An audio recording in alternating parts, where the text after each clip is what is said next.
मतलब a number cannot be expressed in the form of p by q where p and q क्या है, both ही integers है और q is not equal to 0। यहाँ पर ये इक्वल टू 0 नहीं होगा, नॉट इक्वल टू 0 होगा। ये यहाँ पर ऐसे काट दीजिए ये, ठीक है, not equal to 0। p and q are coprime समझते हो आप लोग, ठीक है, and is called an irrational number. तो कहने का मतलब है कि p by q के फॉर्म में नहीं होगा, बच्चे ना समझ लो। इसका हमारा एग्जांपल है √2, √3, √5 है ना, √7 रूट भी होगा, पाई भी आता है, पाई भी होगा। आप अगर किसी भी रूट वाले में अगर कोई भी नंबर ऐड करते हैं, जैसे 2 + √3 या 2 - √7, ये सब के सब वही हो जाएगा, इरेशनल नंबर हो जाएगा, ठीक है ना। तो हम लोग जो है इसको उस फॉर्म में रिप्रेजेंट नहीं कर, लेकिन ये जो नंबर है ये भी हमारा नंबर लाइन में हम लोग इसको रिप्रेजेंट कर सकते हैं, लेकिन इसका तरीका कुछ अलग होगा। उसको करने के लिए हम लोग सबसे पहले चलेंगे पाइथागोरस थ्योरम के बारे में। पाइथागोरस थ्योरम पता आपको क्या? गुड। तो एक पाइथागोरस थ्योरम में क्या होता है कि हम लोग लेते हैं कि right angle triangle. Right angle triangle का मतलब होता है कौन सा ट्रायंगल, जल्दी से बताओ। 90 डिग्री। हाँ, एक ट्रायंगल जिसका के एंगल जो है एक 90 डिग्री होना चाहिए, है ना। जैसे यहाँ पर इस तरीके से मैं एक ट्रायंगल बनाता हूँ,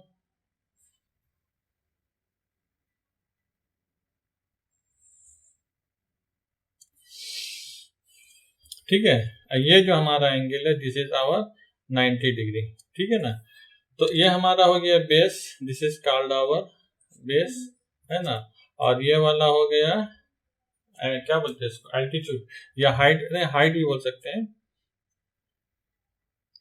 इसको ए से बोलते हैं, एल्टीट्यूड बोल सकते हैं, ठीक है ना। तो ये हमारा हो गया ए है, और ये हो गया छोटा बी, और ये हो गया हाइपोटेन्यूस एच।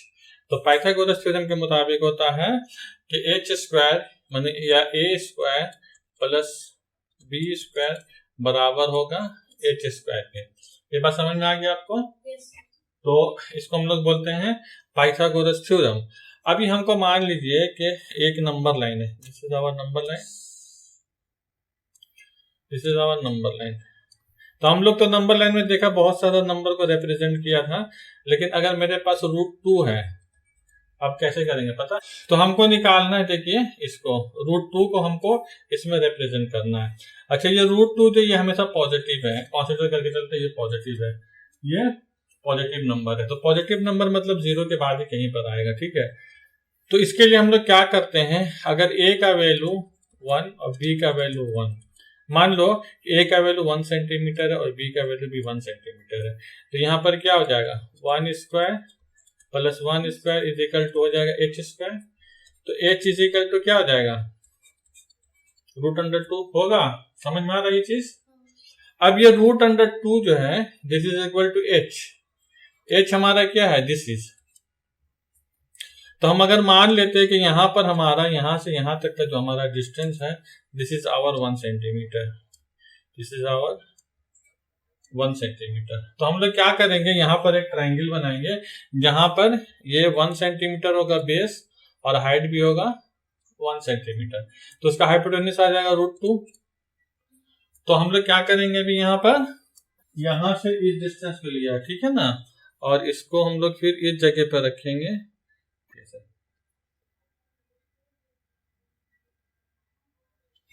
यहाँ पर रखा। ये वाला डिस्टेंस प्रोट्रैक्टर डिस्टेंस क्या है, सेम है ना,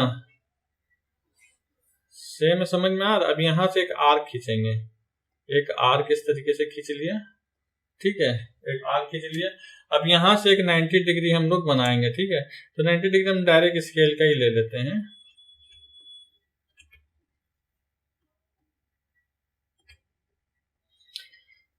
आप स्केल से भी ले सकते हैं या फिर नहीं तो अगर आपके पास प्रोट्रैक्टर है तो प्रोट्रैक्टर रख के भी ले सकते हैं।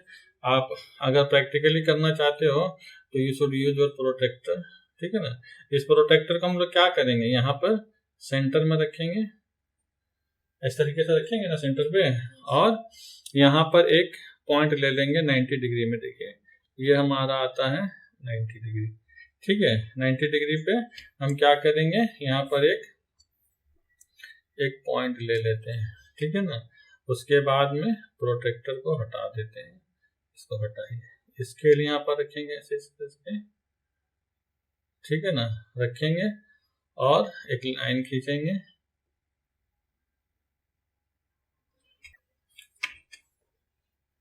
समझ में आ रहा है आप लोगों को? अब देखिए हमने जो लाइन खींचा है, मान लेते हैं कि ये line O A and B है, तो ओ ए इजिकल टू कितना है 1, तो ओ बी भी कितना होगा 1 होगा ना, बात समझ रहे हो? क्यों? क्योंकि हमने ओ ए के बराबर ही तो प्रोटेक्टर से लिया ओ बी, तो अगर ये 1 है तो ये भी हो गया 1, ठीक है। अभी क्या करेंगे हम लोग ओ बी को मिलाएंगे, तो ओ बी को मिलाने के लिए फिर हम लोग एक स्केल लेंगे,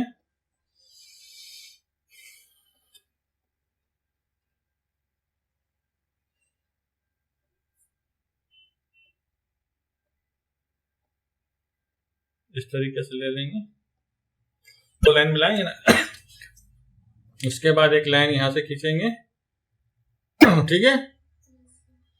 अभी ये हटा दीजिए। अब देखिए हमने जो लाइन बनाया ये 1 सेंटीमीटर, ये भी 1 सेंटीमीटर का, सेंटीमीटर में अगर लेते हैं तो कुछ भी हो सकता है, तो ये वाला कितना हो जाएगा √2 होगा। अब देखिए ये वाला जो डिस्टेंस है, हमने गलत लिख दिया, ओ बी नहीं है भाई, ये होगा A B, this will be my A B, है ना, ए बी। तो ये जो हमारा ओ बी है, ओ बी इजिकल टू क्या है √2 है। अब क्या करेंगे कि इस ओ बी का डिस्टेंस हम लोग इस पर नंबर लाइन पे डालेंगे, तो कैसे डालेंगे देखिए,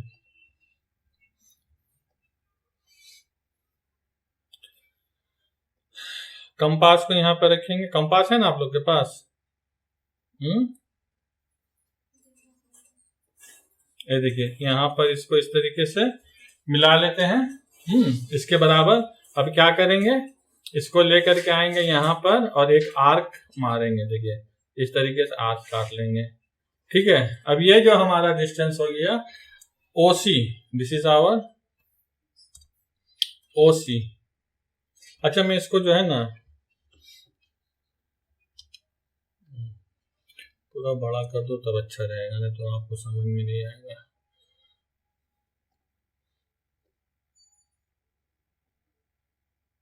देखिए ये वाला डिस्टेंस है, इसके बराबर लेंगे, थोड़ा सा बड़ा करना होगा थोड़ा सा, है ना, इसके बराबर आ गया। अब मैं यहां से एक आर्क खींचता हूं,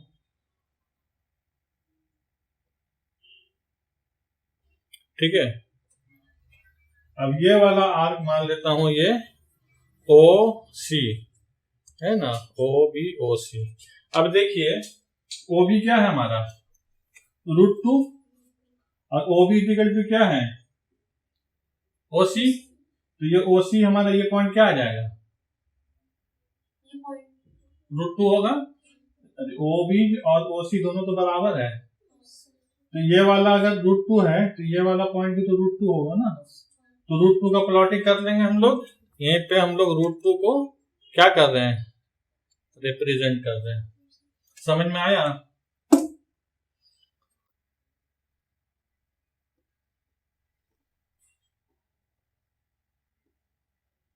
चलो ऐसा देख लो, एक ट्रायंगल वाला दे देता हूँ। अभी हमको निकालना √3, तो √3 कैसे होगा बताओ? √3 के लिए क्या करना होगा, देखिए √3 है ना, तो √3 हमारा फार्मूला है क्या, a² + b² = h², यही है। तो अब देखिए हमको यहाँ पर अगर h² = 3 आ जाए तो हमारा हो जाएगा √3, h क्या हो जाएगा √3, है ना। तो हम क्या करेंगे 3 लाने के लिए हम a को कर देते हैं 1 और b को करना होगा 2, तो b² है तो 2 तो कर नहीं सकते हैं, तो √2 कर देंगे। बस समझ में आया? √2 नहीं कर सकते हैं, √2 मान लीजिए इसको भाई लेंथ।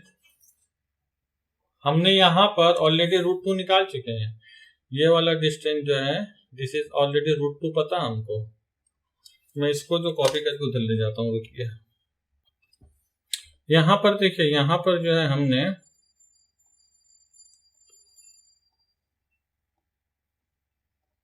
यहाँ पर ऑलरेडी √2 निकाला हुआ, तो ये वाला पोजीशन निकाला ना, यहाँ से ओ से ए तक √2 तो निकाल चुके हैं, नहीं निकाला? निकल गया। अब इस ट्रायंगल को हमें मान लेता हूं ये वाला डिस्टेंस √2, इसको मान लेता हूं 1, तो ए के जगह पे क्या लिखेंगे? 1 स्क्वायर का 1 हो गया, और b स्क्वायर √2 चलेगा तो कितना हो जाएगा? 2 होगा ना, इजिकल टू h स्क्वायर, तो h इजिकल टू क्या हो जाएगा? √3 होगा। नहीं समझ में आया? समझ में आ गया? ठीक है। अब देखिए इस फिगर में हम लोग क्या करेंगे कि ये हमारा बेस हो गया √2, ये जो हमारा बेस है दिस इज बेस, ये ट्रायंगल का बेस है ये √2 है, ओसी क्या हो गया? बेस। अब यहां से हम हाइट बनाएंगे, ये वाला पोर्शन हाइट बनाएंगे ना, ये वाला, तो ये वाला हाइट कितना? 1 सेंटीमीटर है, तो 1 सेंटीमीटर मतलब क्या हो गया कि यही वाला हाइट जो चला जाएगा, ये वाला जो हाइट है, ये वाला जो हाइट है दिस इज व्हाट हमारा 1 सेंटीमीटर है। 1 सेंटीमीटर का मतलब इसको हम प्रोटेक्टर बोल रहे, कॉम्पास से कर लेंगे, ये हो गया 90 का, इसके बराबर लेंगे, इसके ठीक बराबर कंपास लगा देते तो आप लोगों को हम दिखाते कर क्या है। ये तो मेरा इलेक्ट्रॉनिक कंपास है, इसको बोलते हैं वर्चुअल कंपास है। तुम लोग का प्रैक्टिकल भी है लैब? अच्छा, मेरे पास वर्चुअल लैब भी है, वर्चुअल लैब होता है ना, वर्चुअल करने का वो भी है।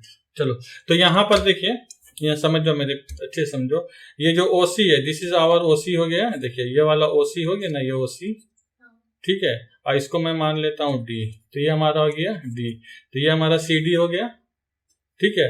अब जो ये वाला डिस्टेंस जो है मतलब ओडी को हम लोग को निकालना है, ओडी को कैसे निकालेंगे? फिर कंपास लेंगे, इसको पहले लाइन खींचना चाहिए था हमको, लाइन तो खींचा नहीं हमने। आप लोग लाइन स्केल से खींचोगे, मेरे पास कंप्यूटर में बहुत सारा फैसिलिटी मैं उसका यूज कर ले रहा हूँ, ठीक है ना। आप लोग स्केल से, फर्स्ट टाइम दिखाया कि स्केल से खींच, तो हमने ओडी मिला दिया। अभी देखिए ओडी जो है हमने जो इससे नाप लिया, यहाँ पे सेंटर रखेंगे, रखने के बाद क्या करेंगे, यहाँ से एक आर्क खींचेंगे, ठीक है। तो ये हमारा हो गया ओ डी, ओ ई कर दो इसको, है ना, ओ ई। तो ओ ई क्या हो जाएगा हमारा? ओ डी हो गया √3, और ओ डी इजिकल टू क्या होगा? ओ ई, तो ये हमारा हो गया, ये भी √3 होगा, ठीक है। अच्छा, √4 का मतलब, क्योंकि √4 का रूट निकल सकता है ना, तो 2 होता है, लेकिन √5 तो होता है। अब √5 कैसे करोगे बताओ? स्क्वायर इजिकल टू, मतलब h इजिकल टू, अगर h स्क्वायर इजिकल टू 5 हो जाए तो हो जाएगा। हमको क्या क्या पता है? देखिए 1 पता है, 2 पता है, 3 पता है ना, उसके बाद √2 भी पता हो गया, √3 भी पता हो गया, मतलब √2 हम निकाल चुके हैं, तो उस वहां पर हम लोग यूज कर सकते हैं। तो √2 √3 भी पता होगा, इसमें तो बताओ कैसे होगा। बेस को मैं मान लेता हूँ 3, और हाइट को मान लेता हूँ, √3, और हाइट को मान लेता हूँ √2। तो h स्क्वायर इजिकल टू क्या? a स्क्वायर मतलब 3, b स्क्वायर मतलब 2 इजिकल टू 5 होगा ना, तो h इजिकल टू क्या हो गया? √5।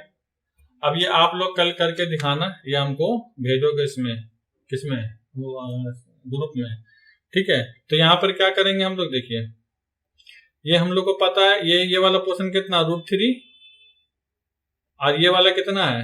√2। ये वाला डिस्टेंस को यहां से परपेंडिकुलर मारेंगे यहाँ, फिर यहां से जो है डिस्टेंस ले लेंगे, लाइन खींच देंगे, फिर यहां से एक आर्क मारेंगे यहाँ पे, तो √5 आ जाएगा। कैसे √4 आएगा? √5 निकालें, √4 तो निकालें, √4 का मतलब 2 होता है। यहाँ पे क्या कर रहे हैं? √5 ना निकाल रहे हैं, √5 ना निकाल रहे हैं, तो समझ में आ रहा है आप लोगों को। तो यहाँ पर जो है हमारा ओ ई हो गया √3, और ये वाला हमारा है √2, कौन सा? ओसी। तो ये ओसी के बराबर एक लाइन यहाँ खींच लेंगे, ठीक है ना। तो यहाँ पर हो गया √3, यहाँ पर हो गया √2, तो ये हमारा हो जाएगा √5। तो √5 को यहाँ से फिर डिस्टेंस लेके ऐसे करके आर्क मारेंगे तो आंसर आ जाएगा, ठीक है ना, √5 हो जाएगा। तो इस तरीके से इससे ऊपर और आता नहीं, अगर आएगा भी that also you can do. अगर √6 आएगा तो भी कर सकोगे, 3 × 2 होता है, वो हम लोग बाद में देखेंगे। अगर आया तो मेरे ख्याल से आता नहीं है, √5 तक काफी है, ठीक है ना। अब आ जाइए हम लोग कुछ थ्योरम देख लेते हैं। देखिए थ्योरम नंबर 1 ही लिखिए, इसमें इंपॉर्टेंट है। If a is any number and p is a prime number, a कोई भी नंबर है और p प्राइम नंबर है, तो बोलता है कि p अगर a² को डिवाइड करेगा, p अगर a² को डिवाइड करेगा तो p a को भी डिवाइड करेगा। जैसे मिसाल के तौर पे 3 है और मान लीजिए कि 6², तो 6² कितना होता है 36। तो अगर 3 36 को काटता है तो 36 किसका 6² का है, तो 3 6 को भी काटेगा। बात समझ रहे हो। तो थ्योरम नंबर 1 हमारा बोलता है कि a is the prime number, p is the prime number, a number को अगर a² को p डिवाइड करेगा तो a को भी डिवाइड करेगा, ठीक है। अच्छा देखो इसको ना हम लोग थोड़ा जनरलाइज कर लेते हैं। जनरलाइज का मतलब क्या होता है कि अगर a और n are any natural number and p is a prime number, तो इसका मतलब वो क्या है कि p जो है डिवाइड करेगा किसको, p डिवाइड करेगा किसको, a⁴n को, है। तो अगर ये p a⁴n को डिवाइड करेगा तो p डिवाइड a को भी करेगा। ये समझ रहे बात, ठीक है ना। माने n का वैल्यू कुछ भी हो सकता है लेकिन उस पर पावर होना चाहिए। जैसे मान लीजिए कि 3 × 3 3 9 81 डिवाइडेड बाई है मान लीजिए 3, है ना, 3 से कटता है तो 81 होता है, 3 × 4 होता है ना, 3 × 6 3 × 9 तो 3 होता है। तो इसको मतलब 81 को काट रहा है तो 3 को भी 3 काटेगा, ठीक है। तो ये है स्क्वायर हो, क्यूब हो, कुछ भी हो, हाँ कुछ भी, मैं तो एग्जाम्पल के लिए दिया था स्क्वायर, आपका कुछ भी हो, 3 पावर हो, 4 पावर हो, 5 पावर हो, जब उसको काटेगा तो जिस पे पावर है उसको भी वो काटेगा ही काटेगा, ठीक है ना। उसके बाद आता है थ्योरम नंबर 2, मतलब a and b are any natural number and p is the prime number. यहाँ पर 2 नंबर ले लिया गया है, a और b नेचुरल नंबर है और p क्या है प्राइम नंबर है। अगर p a b को डिवाइड करता है, मतलब a और b जब मल्टीप्लाई होता है उसको डिवाइड करता है, तो p या तो a को काटेगा या तो b को काटेगा, डिवाइड करेगा, या दोनों को करेगा। बात समझ रहे हो। जैसे मान लो कि 6 है और 8 है, ठीक है ना। 6 और 8 मतलब कितना हो गया 48 हो गया। तो 48 मान लीजिए कि 48 जो है डिवाइड हो जा रहा है 8 हो जाएगा ना, 8 से 48 6 से नहीं, प्राइम नंबर लेना ना, सॉरी प्राइम नंबर लेना। तो ये प्राइम नंबर हमारा कितना होगा 3 से कटेगा, 3 से कटेगा। तो 3 जो है या तो इसको हम लोग 6 × 8 लिख सकते हैं ऐसे, तो डिवाइडेड बाई 3। तो इसमें जो है ये दोनों में से किसी एक को काटेगा कम से कम, या तो इसको काटे या इसको काटे। तो 6 को काट रहा है इसको के, मतलब एक को काटेगा ही काटेगा, या हो सकता है दोनों को ही काट ले। तो 2 नंबर में किसी एक को काटेगा, या तो 6 को या 8 को। तो यहाँ पे 6 को काट रहा है इसको के, या फिर हो सकता है दोनों भी कट सकता है। ये है थ्योरम नंबर 2। थ्योरम नंबर 2 समझ में आ गया आपको। ये बहुत इंपॉर्टेंट, अक्सर एग्जाम में आता रहता है कि प्रूव दैट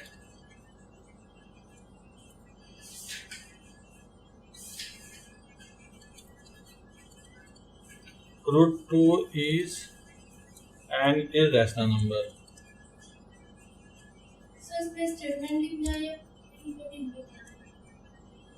किसमें आपको प्रूफ करना, पूरा लिख करके बताना पड़ेगा, लॉजिक देना पड़ेगा, प्रूफ करना है। कि प्रूफ करना है √2 क्या है इरेशनल नंबर। कैसे आप कहोगे कि इरेशनल नंबर नहीं है, इतना कहने से तो नहीं ना चलेगा। देखिए हमारे पास यहाँ 2 ही नंबर है, या तो रैशनल है या इरेशनल है, ठीक है ना। इसको बोलते हैं method of contradiction. Method of contradiction से हम लोग इसको प्रूफ करेंगे। इसको हम लोग डायरेक्ट प्रूफ नहीं कर सकते हैं। तो जैसे मान लो कि आपको एक रूम दिया गया है, एक कमरा है, एक जानवर है, उस रूम के अंदर कोई एक जानवर है और आपको बोला गया कि आपको पता करना है इसके अंदर ये तो या कुत्ता होगा या बिल्ली होगा, 2 से तीसरा जानवर नहीं है। उसके अंदर या तो डॉग होगा या तो कैट होगा, ठीक है। बट आपके साथ परेशानी ये है कि आप डॉग को नहीं जानते हो, डॉग को आपने कभी देखा भी नहीं है। ठीक है ना। You know only cat, cat को जानते हो, बिल्ली को आपने देखा है, बिल्ली को जानते हो, बिल्ली के पूरे कैरेक्टर से आप वाकिफ हो, डॉग से नहीं हो। तो अब अगर उसके अंदर जाते हो, अगर बिल्ली है तो very well you can say it is बिल्ली, लेकिन अगर कुत्ता है तो फिर क्या बोलोगे, पहचान पाओगे? हाँ, इसी को बोलते हैं मेथड ऑफ कॉन्ट्राडिक्शन। जब आप अंदर जाओगे तो आप मान के जाओगे कि अंदर में मेरी बिल्ली है, क्या है, बिल्ली, ये मान लिया हमने। अब जब अंदर जाएंगे तो we will take all the properties of बिल्ली और लेके उसमें हम लोग अप्लाई करेंगे। अगर वो सेटिस्फाई करेगा तो हम कह देंगे बिल्ली है, अगर सेटिस्फाई नहीं करेगा तो हम कहेंगे ये बिल्ली नहीं है, इसका मतलब वो कुत्ता है। तो यहाँ पर भी वही है, यहाँ नंबर या तो रैशनल होगा या इरेशनल होगा, ठीक है ना। तो irrational directly we can not prove this one, so we will assume that this is a rational number, ठीक है ना। अब रैशनल नंबर मानने के बाद we will apply all the property, जैसे आपने कहा कि पी बाई क्यू के फॉर्म में होना चाहिए, इंटीजर होना चाहिए, नॉट इक्वल टू 0 होना चाहिए, है ना। ये सब प्रॉपर्टी जो है उसका अगर इसको सेटिस्फाई करेगा तो हम कहेंगे this is rational, otherwise irrational कहेंगे, ठीक है। तो हम लोग सबसे पहले कर लेते हैं late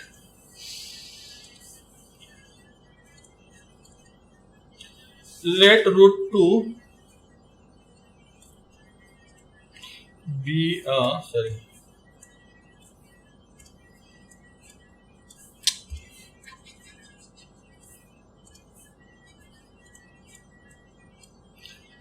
to be a rational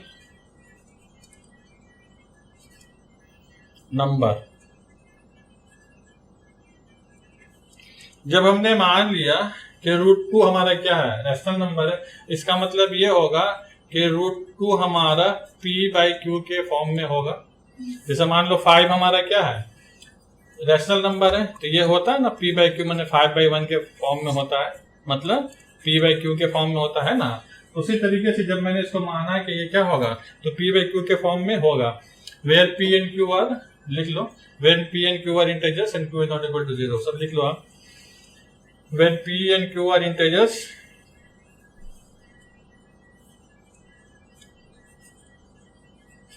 p and q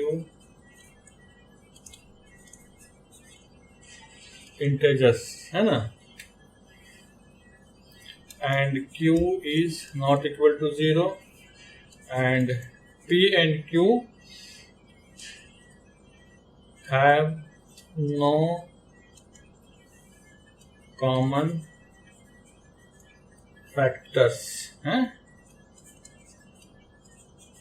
except 1। Prime number है, को प्राइम है, इसका मतलब क्या है कि उनके बीच में कोई फैक्टर नहीं है, ठीक है। तो ये सब कंडीशन आपको पता करना होगा, ये कंडीशन इसके साथ है। अब हमने मान लिया है, मान लिया क्या, मान लिया कि this is our rational number. तो रैशनल नंबर तो p एंड q इंटीजर्स होगा ही होगा, q नॉट इक्वल टू 0 होगा ही होगा, एंड p एंड q क्या है, उसका कोई कॉमन फैक्टर, कॉमन फैक्टर निकल गया तो उसका मतलब मामला गड़बड़ है, कॉमन फैक्टर नहीं होगा, ठीक है ना। अभी क्या करते हैं, स्क्वायरिंग बोथ दी साइड कर देंगे, तो 2 इज इक्वल टू क्या हो जाएगा, p square by q square होगा ना, बोलो भाई, होगा। तो देयरफॉर एक्सेप्ट 1 तो कॉमन फैक्टर होता है, एक तो होता है, एक तो होगा, इसलिए एक्सेप्ट 1 कॉमन फैक्टर में कोई बोलेगा 1 तो है, तो आप बोलिए ना 1 तो हम मान रहे, हम भी तो मान रहे 1 होगा, लेकिन इसके अलावा कोई नहीं होगा, ठीक है ना। तो हमने इसमें क्या किया, इसके पे स्क्वायर चला है, तो 2 is equal to p square by q square हो गया, तो ये हो गया 2q square by p square. अब देखिए यहां पर जो है ये 2q स्क्वायर जो है, इसको देखिए 2q स्क्वायर, 2q स्क्वायर क्या है, 2 का मल्टीपल है ना, तो इसका मतलब क्या हुआ कि ये 2 से तो डिवाइड हो रहा, ये वाला जो है 2 से डिवाइड हो रहा है, तो अगर ये डिवाइड होगा तो p स्क्वायर भी तो 2 से डिवाइड होगा, दोनों तो सेम है। अगर ये वाला हमारा 36 है तो ये तो 36 का वैल्यू दोनों का सेम है, q का वैल्यू कुछ भी होगा, लेकिन दोनों को मिला के तो वो यही ना होगा। तो ये वाला जो पोर्शन ये तो 2 से डिवाइड हो रहा, क्योंकि 2 का मल्टीपल है, तो p स्क्वायर भी होगा। थ्योरम 1 क्या बोल रहा है कि अगर p स्क्वायर को डिवाइड करेगा तो डिवाइड p भी होगा।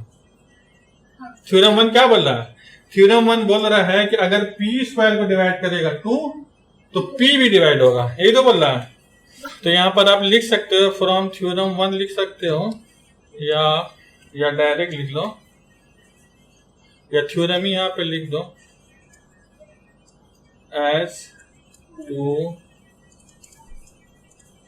divides 2q square, so 2 divides p square and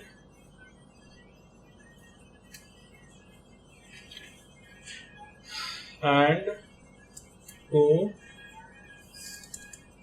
divides p। ये थ्योरम 1 से पता चल गया आपको। थ्योरम 1 में हमने क्या बताया था, यही चीज बताया फ्रॉम द थ्योरम 1, यही होगा। चलो एक चीज हम लोग को मालूम हो गया कि p डिवाइड हो रहा है 2 से। अब आइए, अब हम लोग मान लेते हैं कि p is equal to 2m है। Let p is equal to 2m है, where m is an integer.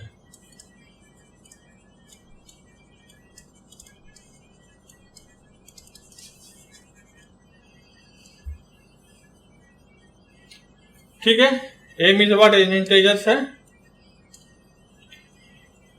Now substituting the value of p, इसको इक्वेशन 1 यहां पर मैं मान लेता,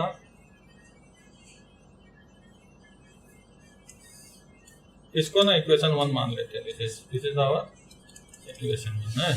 अब इसमें लिख देते substituting the value of p,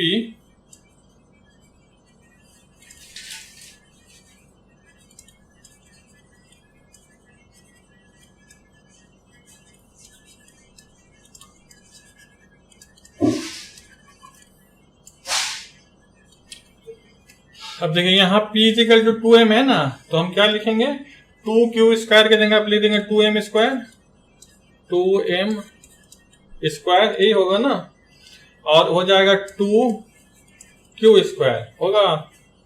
p equal to हो गया 2m square is equal to 2q square होगा। हाँ बेटा बोलो, है इक्वेशन 1 यहाँ पर माने हो आप लोग, इसको कर लो इक्वेशन 1। इसको एक्चुअली लिखना हम लोग p square equal to 2q square, हमने उल्टा लिख दिया है। ठीक है, तो हमने यहाँ पर लिखा p का वैल्यू कितना है, देखिए 2m है, तो p के जगह पे हमने 2m स्क्वायर कर दिया, p square is equal to 2q square. समझ रहे हो, 4m square is equal to 2q square, उसके बाद 4 से तो कट ही जाएगा ये, तो ये बचेगा 2m square is equal to q square. ये सब as 2 divides 2m square, so 2 divides q square, but 2 is a q prime number, so 2 divides q also। समझ में आया। अब देखिए मजा देखिए, यहाँ पर हमने कहा कि ये रैशनल नंबर है, तो रैशनल नंबर है मतलब ये क्या है, p बाई क्यू के फॉर्म में है, और ये दोनों क्या है, दोनों रियल नंबर है, और इसका कोई कॉमन फैक्टर नहीं है, लेकिन हमने यहाँ जो प्रूफ किया, p को कौन काट रहा है 2, और q को कौन काट रहा है 2, तो इसका मतलब 2 आ रहा कॉमन फैक्टर है। समझ रहे बात, तो इसका मतलब ये प्राइम नंबर नहीं है, sorry real number, rational number नहीं है। इसका मतलब ये क्यों, क्योंकि यहाँ पर कॉमन फैक्टर 2 निकला, हमारा पास कॉमन फैक्टर नहीं होना चाहिए सिवाय 1 के। बात समझ लो मेरा, तो इसलिए हम कहेंगे कि ये भैया रैशनल नंबर नहीं है ना। तो हम यहाँ पर लिखेंगे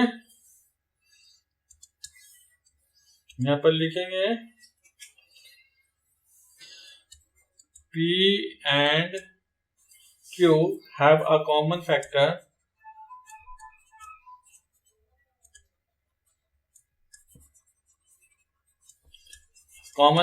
of 2. This contradicts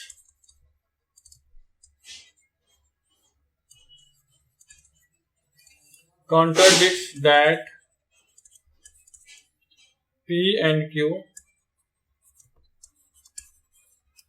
have no common factors,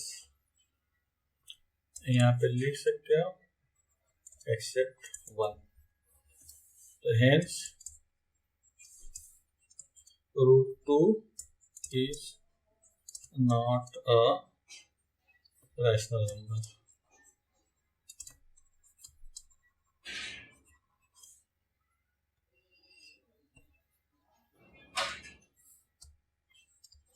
It is